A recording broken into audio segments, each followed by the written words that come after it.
Poin yang kedua tadi tentang doa. Poin pastor yang kedua adalah kita mesti mencintai rumah Tuhan seperti Yesus mencintai rumah Bapaknya. Cinta, dia lakukan semua itu adalah karena kasihnya terhadap rumah Bapa di bait suci, supaya bangsa-bangsa lain dapat berdoa dengan aman, tidak dibisingi dengan haiwan, kambing, domba, tidak ada jual beli berunsurkan perniagaan atau mencari keuntungan oleh pimpinan imam-imam di bait suci. Yesus sangat mencintai rumah Bapaknya. Saudara, ini luar biasa. Cinta untuk rumahmu menghanguskan aku. Apakah maksudnya kalimat yang kedua? Sebenarnya cinta Yesus kepada rumah Bapa yang menyebabkannya kemudian hari dibunuh oleh pihak orang yang membencinya. Kalau kamu mulai sudah mau kasih rosak itu, kata orang Chinese, apapun kamu boleh buat, tapi jangan kasih pecah mangkuk nasi. Wah, orang boleh balas tau. Ini imam-imam mereka gilakan diri. Dalam Injil Yohanes mengatakan pemimpin waktu itu ketika Yesus melayani, mereka hamba kepada uang. Pemimpin agama yang harus urus rumah Tuhan itu bukan karena keuntungan, tetapi menyelenggarakan, memudahkan setiap orang Yahudi, orang Israel datang beribadah, mempersembahkan korban menurut tuntutan hukum Taurat. Luar biasa. Jadi firman Tuhan bertanya, ini semua kita sama seperti yang pastor katakan. Adakah kita mencintai rumah Tuhan? Semalam juga saya katakan, jadi saya dorong kamu, masih mungkin ada dalam Facebook, okay? Maksudnya khotbah-khotbah dirakamkan dalam Facebook, dan mungkin juga saya akan upload dalam YouTube channel saya sendiri. Khotbah saya yang kemarin itu baru setengah jam lebih sedikit, 31 menit. Jadi mungkin ada dua bahagian. Saudara, adakah kita mengasihi rumah Tuhan? Semalam saya katakan, dalam firman Tuhan Kisah Rasul mengatakan tiap-tiap hari mereka berkumpul di rumah Tuhan. Sekarang kalau sekali seminggu pun, kadang-kadang ada orang susah mau datang di gereja sekali seminggu. Kadang-kadang sudah jadi kebiasaan sekali 2 bulan baru itu muka muncul. Wah, saudara, jangan kamu merasa tertembak hari ini ya. Christmas, Pak. Nanti pasti nyanyi untuk kamu sebagai permohonan maaf. Tetapi saudara harus memahami, saudara, jangan malah, saudara, itu untuk kebaikan rohani saudara. Saudara akan lemah. Musim pandemik, orang katakan online. Bila tamat pandemik tidak sudah muncul, ada orang murtad langsung. Ada kampung, seluruh kampung SIB sampai hari ini 1/3 tidak sudah pergi sembahyang. Nama saja SIB, nama saja Kristen. Sebab suhu rohani ini perlu dipelihara. Keimanan kita harus dipelihara. Perlu ada persekutuan sesama jemaah secara regular. Sekali seminggu itu paling minimal itu. Kalau boleh datang doa hari Jumat, menyertai persekutuan kelompok sel yang saya tahu aktif dijalankan kelompok Immanuel. Kalau kamu mau menyertai, boleh hubungi Deacon Andreas lah itu. Haleluya. Supaya kamu boleh masuk dalam grup itu. Pasti selalu nampak, bukan setiap minggu saya pergi, tapi saya berusaha. Satu kali hujan begitu kuat pun saya mau pergi. Saya bilang, hujan kuat pun mungkin tambah setengah jam saya coba jalan, masih saya dalam cerita enjoy juga di Ekon kan. Bukan terlalu susah untuk melalui sedikit hujan atau air di atas jalan raya. Saudara, saya mau sekarang membaca Yohanes 14. Kembali kepada doa lagi. Aku berkata kepadamu, Yohanes 14 ayat 12. Ini kata-kata Tuhan Yesus. Aku berkata kepadamu, sesungguhnya barang siapa percaya kepadaku, Ia akan melakukan juga pekerjaan-pekerjaan yang aku lakukan. Bahkan pekerjaan-pekerjaan yang lebih besar daripada itu. Sebab aku pergi kepada Bapa. Dengan maksud, bila Yesus pergi kepada Bapa, dia memberi, dia mengutus Roh Kudus. Orang yang sudah terima Roh Kudus, dia orang yang berkuasa. Dia diurapi. Dia berwibawa. Sejak hari Daud remaja 16 tahun diurapi oleh Nabi Samuel. Firman Tuhan mengatakan Roh Tuhan mulai berkuasa atasnya. Dia dapat membunuh Goliat.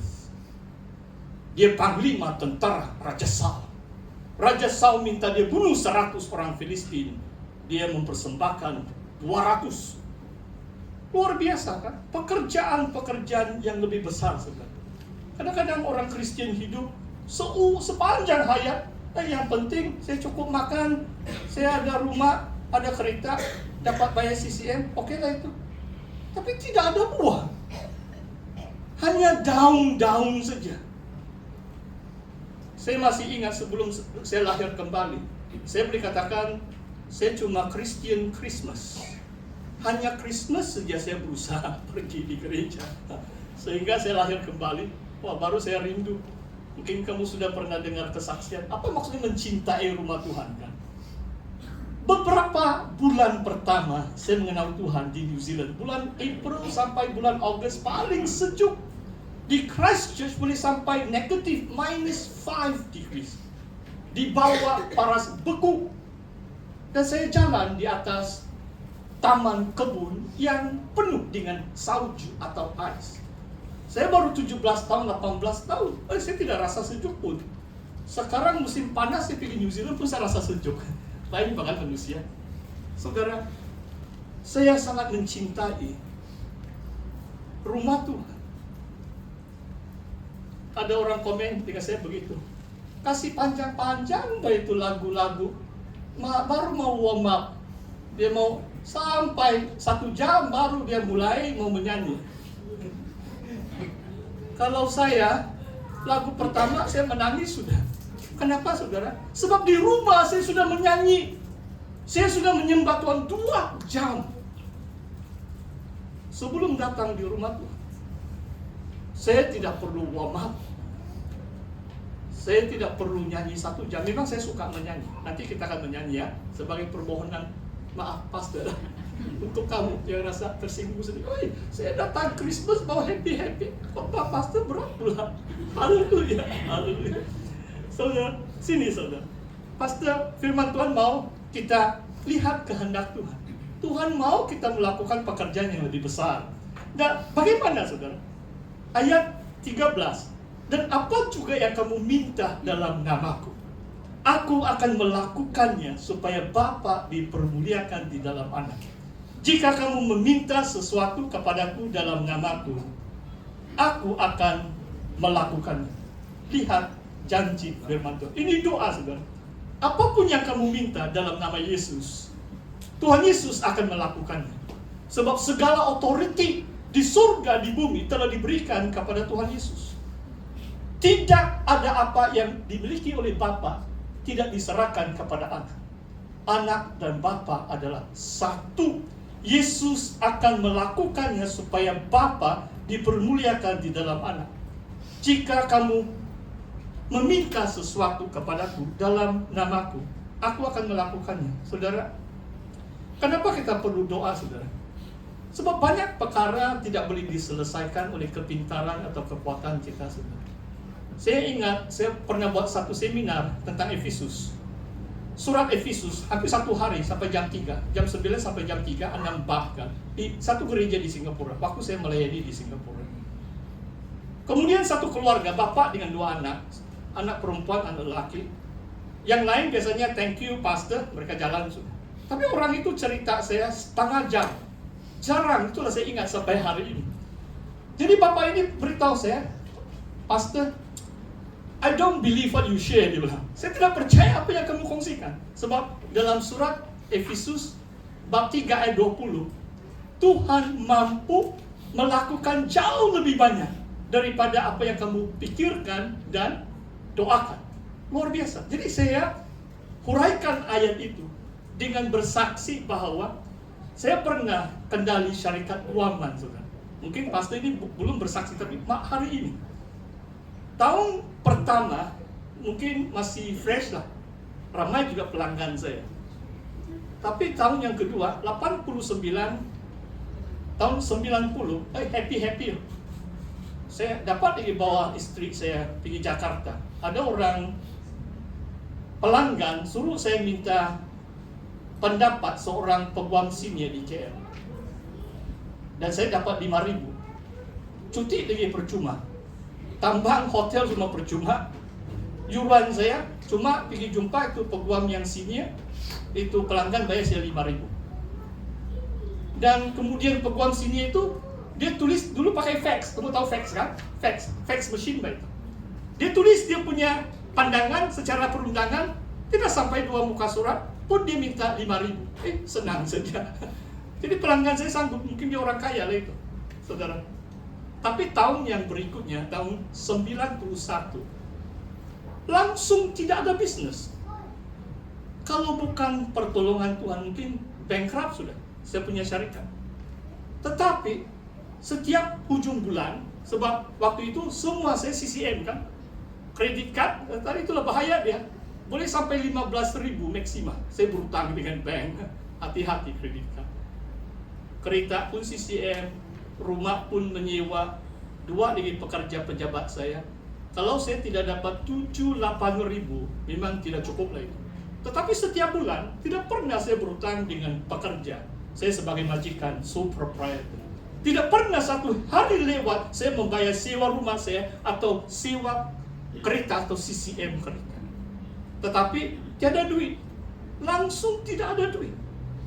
Saudara, dan tahun 92 saya mulai berdoa, Tuhan, kalau keadaan saya sedemikian, sebab saya ada panggilan Tuhan melayani Tuhan waktu saya 18 tahun. Saya terima beberapa penglihatan di gereja. Tuhan panggil saya untuk melayani Tuhan sepenuh masa. Jadi saya berdoa seperti begini. Kalau dalam kadar saya jimat duit, 20 tahun saya belum pasti saya boleh tinggalkan kerja saya. 60.000 hutang Yayasan Sabah. Dan saya tahu kalau ambil sarjana muda di luar negeri, paling sedikit 100.000 lah, paling sedikit. Jadi saya punya doa adalah, Tuhan, Engkau berkati hamba-Mu, at least 200,000. Saya perlu bayar hutang Yayasan Sabah, dan saya perlu 100 lebih ribu untuk sekolah teologi sebagai persiapan. Tidak habis 1 tahun, tahun 92. Bulan Oktober saya tulis surat dengan pihak mahkamah sudah. Mengatakan saya tutup syarikat sudah. Jabatan cukai 12 bulan terakhir saya bayar 17.000 cukai pendapatan kepada jabatan cukai. Itulah mereka sangat terkejut. Saya kena panggil waktu saya dipilih sebagai bendahari agung di pusat SIB. Mereka lihat saya hanya lapor 1.000 1 bulan. Dulu 20.000, betul kayak ini. Saya jumpa salah satu pengurus top, dan saya dapat surat presiden SIB. Gaji Tony Antoninus Siu King Wai 1.000 1 bulan, dia bendahari agung dipilih oleh perwakilan SIB. Cukup sudah. Kemudian saya tidak akan panggil sudah. Luar biasa, saudara. Sebab Tuhan menjawab doa. Jadi saya beritahu orang yang cerita dengan saya waktu seminar Efesus itu. Sebab dia orang yang sangat kaya. Jadi dia bilang, it is all my effort. Semua usaha saya. Saya bilang, siapa yang memberi kamu kesehatan? Siapa yang memberi kamu kepintaran? Dia orang percaya. Setengah jam kami berdialog. Akhirnya saya tidak tahu dia percaya apa yang saya kongsikan dengan dia. Saya katakan, betul, kamu orang pintar, kamu orang rajin, tetapi Tuhan yang memberi kamu kepintaran, Tuhan yang memberi kamu kekayaan. I'm not sure whether he was convinced, by my argument. Tetapi sekurang-kurangnya, saya berusaha meyakinkan kepadanya bahwa segala berkat yang kita terima itu adalah dari Tuhan. Tuhan yang penuh belas kasihan, Tuhan yang menjawab doa. Apapun yang kamu minta dalam namaku, Jadi saudara, saya mengakhiri